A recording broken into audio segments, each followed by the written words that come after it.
الكسكس او الكسكسي المطبوخ بدون اي اضافات.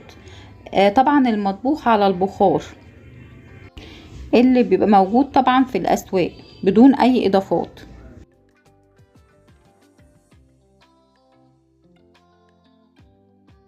القيمة الغذائية في الكسكس او الكسكسي المطبوخ بدون اي اضافات لمعلقة كبيرة مليانة زي ما شفنا في الفيديو السابق بوزن 12 جرام. السعرات الحرارية 13 سعر حراري.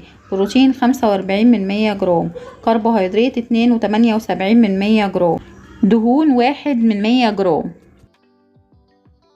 القيمة الغذائية في الكسكس أو الكسكسي المطبوخ بدون أي إضافات لطبق أو بولة كبيرة بوزن 122 جرام.